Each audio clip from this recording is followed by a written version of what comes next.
everyone, welcome to my channel. My name's Georgia and I've got a baby boy who's currently 3 months old, and I post videos about lifestyle, hacks and tips, fashion and speed cleans. So please hit that subscribe button. It doesn't cost you anything and it really does mean a lot to me. Take care of you. Today I've got a video on tips and hacks for doing shopping with a newborn. So please hit that like button if you find any of this helpful and if you enjoyed the video. So let's get on. So today I've got 5 tips for doing your shopping with a newborn baby.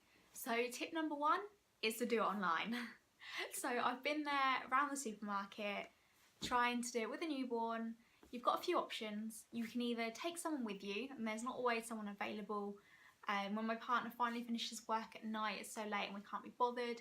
And then at the weekends, we like to spend family time together and not be traipsing around a supermarket because it's also super busy at the weekend. So I would just say do it online.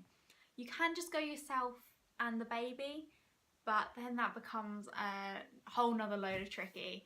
I've done it using a sling. It's hard work walking around with a sling on, and as well when I finished with the sling it was pouring down with rain, so I had to quickly run with the trolley and the baby, and it just wasn't fun, to be honest.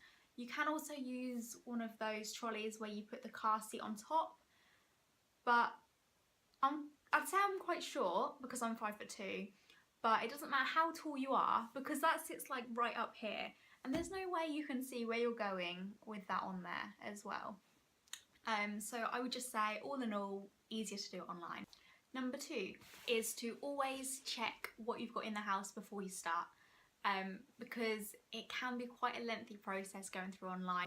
So it's nice to have a list of what you need before you sit down. That way you can just search for whatever item it is that you want and select it that way, instead of having to look through all of the different categories for something that you might need. So it's much easier to be prepared before you start. I always like to keep a list of when I run out of something, so I can then just write it down, refer to that list as I'm going to make sure that I get everything that I've run out of that I need. My next tip, tip number 3, is to always do it in the morning. Now I find there's a lot more delivery slots available if you do it in the morning, for if you're wanting it, say, the next day. If you leave it until late at night and you've totally run out of something that you need for the next morning, likelihood of getting a slot in the morning is very slim. Whereas if you do it in the morning, there's always lots of slots free for the next day. So I'd say that's the best time to do it. Also, it's the last thing that you want to be doing at night is traipsing through online. I find that I do it when my baby's having a nap. I quickly log on and get it all done nice and early in the morning, and I'm not using up my me time that I've got in the evening when he's gone to bed. Tip number 3. Tip number 4 is to like products. So I always put a like next to ones that I get regularly. That way when I log on I can just go to the section of ones that I previously liked and add them all to my basket, the ones that are sort of my go-to items on a regular basis.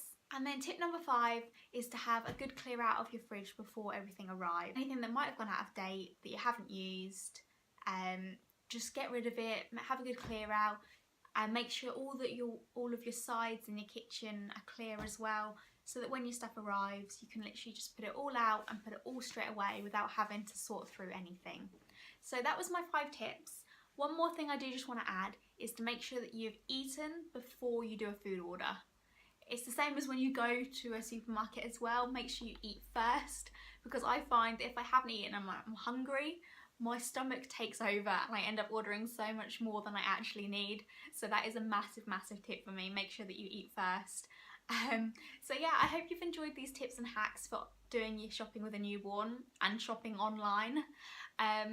So please, like I say, give it a big like if you found any of this helpful and if you've enjoyed the video. I've got lots more tips and hacks videos to come, so please do hit that subscribe button and stick around for those. Thanks guys. Take care of you.